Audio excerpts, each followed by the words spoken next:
On behalf of the Royal Air Force, I would like to express my gratitude to the coroner for the thoroughness with which this inquest has been conducted.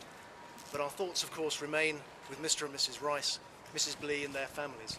They have our deepest sympathy, and we will continue to do our utmost to support them as best we can. We know that the inquest will have been a very difficult time for them, but we hope that in some way it will have helped as they continue to come to terms with their loss.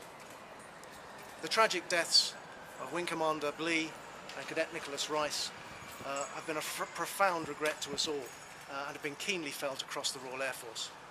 Mike was a deeply respected and experienced retired wing commander who had served his country for many years as a Nimrod pilot and as a flying instructor. After retirement, he volunteered his services as a pilot to guide young people and give them some education into aviation and the Royal Air Force. He was a man dedicated to and passionate about all things to do with aeronautics. Nicholas, I know as well, loved to fly.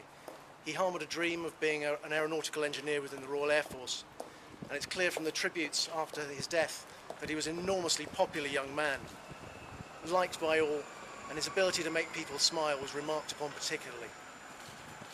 No parent expects to lose a child at such a young age or in such tragic circumstances, and we can only imagine what Mr. and Mrs. Rice have been through as they come to terms with their loss. Both Mike and Nicholas will be deeply mourned by all who knew them. Thank you. This inquest has been the culmination of the worst period of my life.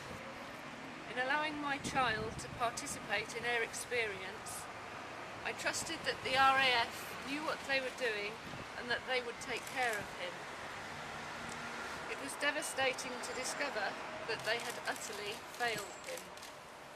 For me, this horrendous experience has come from the pilot's disability, ankylosing spondylitis, which meant that the initial impact of the mid-air collision resulted in the pilot's incapacitation and left my son struggling in vain to escape the plane that in fact was capable of being flown back to airbase.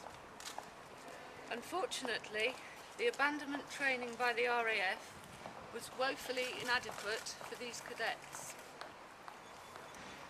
For nearly 3 years, I have felt that this inquest was about the pilot's fitness to fly as assessed by the RAF, and that ineptitude and a failure of procedures together with inefficient communication resulted in the RAF's complete inability to take care of Nicholas. See and avoid is all we have in uncontrolled airspace. Therefore, having a pilot who is unable to look up and who has only 50% mobility in his neck is questionable. In 1976, over 30 years ago, RAF medical reports advised that Flight Lieutenant Blee should not undertake parachute training involving falls onto a mat due to the very real risk of spontaneous fracture of the vertebra. That this foreseeable risk was ignored by the RAF for 30 years is shameful. I am astounded by the obstacles placed in our path whilst trying to uncover all the details about shambolic medicals and total lack of care, and I wish to thank my legal team for the dogged determination to lay bare all the relevant facts. The question of why a recommendation from a 2007 service inquiry into a near miss between a Tutor plane and a Puma helicopter resulted in no decision to fly longer sorties to keep our children out of uncontrolled airspace where air traffic density is obscene. This has still not been answered for me. As my father suffered ankylosing spondylitis, I have every sympathy for fellow sufferers, but I feel that the serious implications were not given sufficient credence by the RAF, particularly when flying other people's children. The jury has found that the RAF knew about the risk of spinal fracture.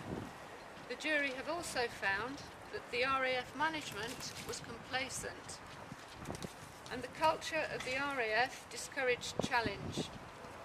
This has been a harrowing ordeal, and I would like to thank my family and friends for all their support throughout this time.